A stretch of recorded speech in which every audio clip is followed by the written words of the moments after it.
नमस्कार। आज की बड़ी खबरों में आपका स्वागत है। मैं हूं आपके साथ अंकिता। आज के बुलेटिन में बात करेंगे स्मार्ट मीटर बनाने वाली कंपनी को खरीदने की तैयारी में है अडानी। बताएंगे आपको बद्रीनाथ चढ़ावा चोरी मामले में हुई पहली गिरफ्तारी। दिखाएंगे आपको मुंबई में रेलवे स्टेशन पर अचानक बंद हो गया लोकल ट्रेन, बेहोश हो गई महिला। और बुलेटिन के आखिर में देखेंगे बैंकॉक के पब में आग लगने से 27 लोगों की हुई मौत। लेकिन दिन भर की तमाम खबरों से पहले एक नजर सुर्खियों पर। यूपी में लोगों की राह आसान करेंगे 3 हाईवे। लखनऊ कानपुर एक्सप्रेसवे पर आज से 120 की रफ्तार में दौड़ेंगी गाड़ियां। दिल्ली में आज से गर्मी का टॉर्चर शुरू, अगले 6 दिनों तक नहीं होगी बारिश। दिल्ली की हवा हुई जहरीली, 85 दिनों में सबसे खराब AQI हुआ दर्ज। 36 डिग्री सेल्सियस पर 45 डिग्री सेल्सियस जैसी गर्मी ने मचाई तबाही। बद्रीनाथ चढ़ावा चोरी मामले में हुई पहली गिरफ्तारी, प्रमोद नौटियाल हुए अरेस्ट। फोन बंद कर हो गए थे लापता। बद्रीनाथ मंदिर में दान और चढ़ावा चोरी के मामले में उत्तराखंड पुलिस ने BKTC के निलंबित कर्मचारी प्रमोद नौटियाल को गिरफ्तार कर लिया है। प्रारंभिक जांच में आरोपी को पहली नजर में सही पाए जाने के बाद मामले की जांच तेज कर दी गई है।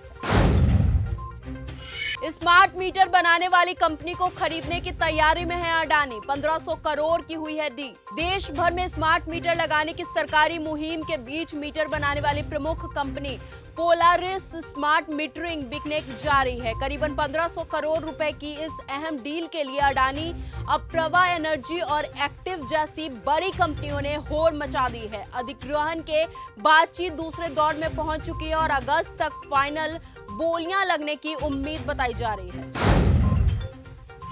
राम मंदिर चढ़ावा चोरी मामला, सुप्रीम कोर्ट ने ट्रस्ट को जारी किया नोटिस। यूपी सरकार से मांगी SIT की स्टेटस रिपोर्ट।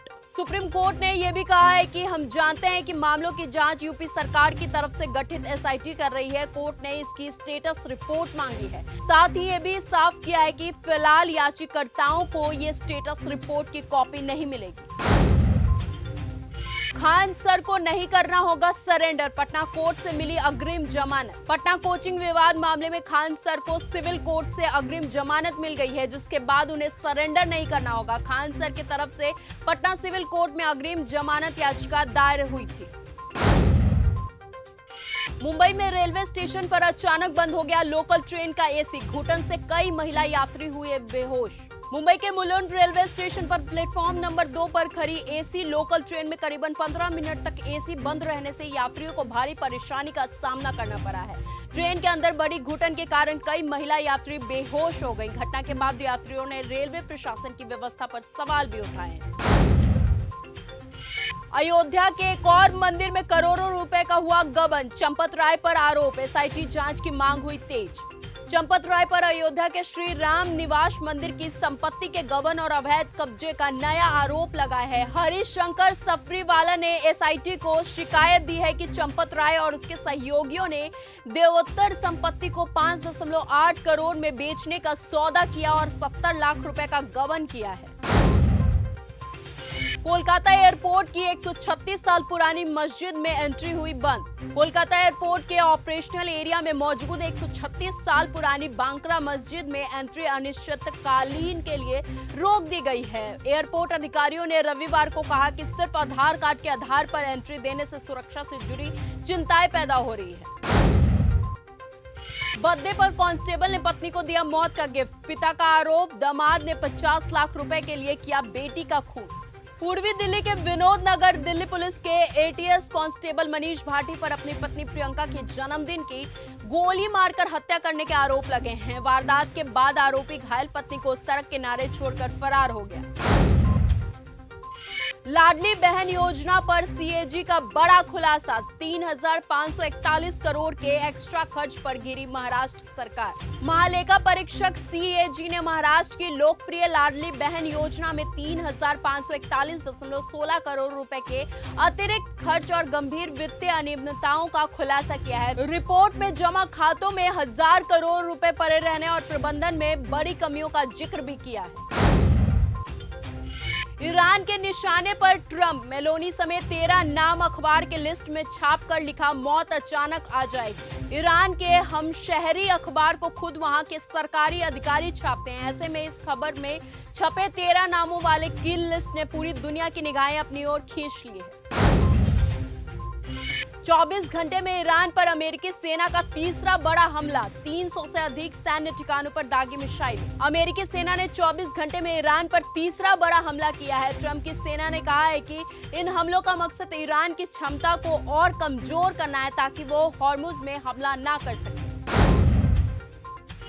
टॉयलेट की ओर भागे, नहीं था कोई एग्जिट गेट। बैंकॉक के पब में आग लगने से 27 लोगों की गई जान। थाईलैंड की राजधानी बैंकॉक के बाहरी इलाके के एक पब में रविवार देर रात भीषण आग लग गई, जिसमें 30 लोगों की मौत हो गई है और कई लोग घायल बताए जा रहे हैं।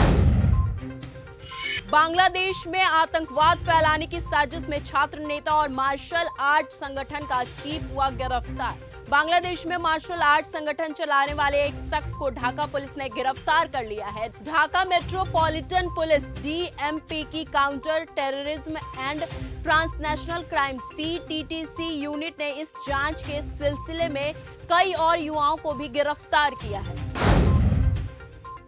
भारत नेपाल के बीच 14-15 जुलाई को काठमांडू में होगी अहम बैठक। ऊर्जा सहयोग पर होगी चर्चा। नेपाल के मंत्रालय के संयुक्त प्रवक्ता संदीप कुमार देव के अनुसार पावर सेक्रेटरी स्तर की बैठक में भारतीय प्रतिनिधि मंडल को नेतृत्व भारत के पावर सेक्रेटरी पंकज अग्रवाल करेंगे, जबकि नेपाली प्रतिनिधि मंडल का नेतृत्व ऊर्जा और जल संसाधन मंत्रालय की सेक्रेटरी सरिता दावडी करेगी।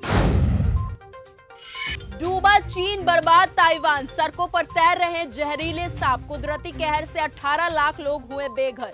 भारी बारिश के बाद आई बाढ़ दुनिया के कई देशों में तबाही मचा रही है, लेकिन सैलाब का सबसे ज्यादा सितम चीन पर टूटा है। चीन के कई प्रांतों में आपातकाल लग गया है। गुआंगसी प्रांत सैलाब की वजह से पूरा जलमर्ग हो चुका है। जान बचाने के लिए लोग घरों के छतों पर हैं, लेकिन उफनती लहरें उन्हें खुद को अपनी ओर खींच रही है। तो फिलहाल आज के इस बुलेटिन में सिर्फ इतना ही। देश और दुनिया की तमाम खबरों के साथ ऐसे ही जुड़े रहने के लिए बने रहे हमारे साथ और देखते रहे न्यूज़ गंगा। तब तक के लिए धन्यवाद।